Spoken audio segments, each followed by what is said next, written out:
If your marketing agency relationships are failing, I'm going to give you some insight as to why and how you can fix it.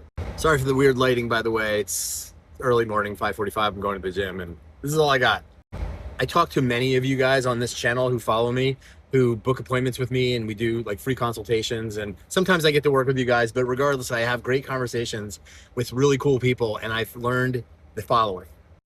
A lot of you have been in very traditional marketing relationships where, for example, you give somebody, let's say, a Google ad campaign, and then you give them a couple $1,000s as an ad spend, and that's what they get. They get a silo, and that's what they get to work in.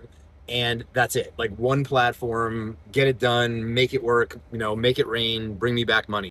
And so like maybe that agency will do that, or maybe they won't. It depends on the agency, the niche, whatever, is your budget right? But the bottom line is that that agency is a single trick pony, okay? And I'm telling you, again, like I've told you before, that you should be on more than one platform. You never put your eggs in one basket, right? And the problem is that when, let's say, for example, you get a campaign working and the agency helps you and they get it working, what happens during a down month? What happens when, like, because by the way, it's not just like a faucet, you turn it on and it just comes out water, money all the time. Sometimes it's gonna, you're gonna have holidays, you're gonna have weird times, you're gonna have like economic things, whatever it is, it's gonna cause these like ups and downs. And if you don't have another platform that might be performing better during that time to kind of offset that, you're locked in.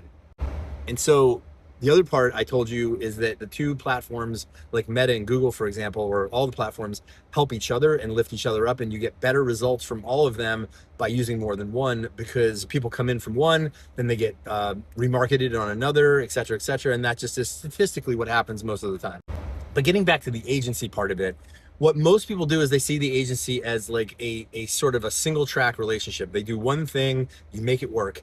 And when you're talking about ad campaigns, you really want to be distributed. And here's the best way. If you can find an ads person you can trust, this is the big if, right? Because a lot of people don't trust agencies. They've gotten bad results. If I had $1 for every time that I've talked to somebody who's had been burned by an agency relationship, I would be able to retire tomorrow, like even in California.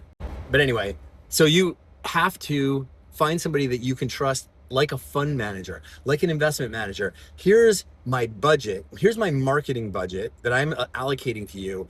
And I want you to get the best results from this. Just like a fund manager would invest in like different types of, funds or whatever investment vehicles to get you results to mitigate risk and things like that. That's what a good marketing company, ad manager, will do. They will take those funds and use data, the feedback of data, to figure out over time where to allocate your ad spend to get the best bang for the buck. And that might change seasonally. If they're really doing their jobs, they should be analyzing the data over a period of time to figure out like, oh, in this season, this does, like Google does better, and so forth. And that's going to take some time. But in any case, what they should be doing is looking at that whole ad budget and then dividing it across hopefully the multiple platforms that you're using. Now, I know a lot of you are going to have trust issues with that. And you're going to be like, I'm not going to give them my whole wallet and blah, blah, blah. Well, you know what? Then you're working with the wrong marketing agency, because first of all, you're hamstringing them by only giving them one platform, right? And then you're hamstringing them again by giving them this fixed budget that can't like scale. Like what if they get wins for you, right? What if they actually turn your $2,000 into $5,000? You should be scaling. Like if you're really thinking like an entrepreneur, as long as you have the bandwidth to fulfill on the back end, you should be thinking about like scaling your business. So at the very least, give them at least two platforms, and also let them slide the budget dynamically as dictated by data and results. This is a completely different way to think about marketing, but it's going to be how you get the best results over time for those who are brave enough to do it and who can find a trustworthy marketing agency, because I know that's not always easy. If you want a free consult and have me look at your own marketing situation, I'm happy to do it. Just use the link in my bio.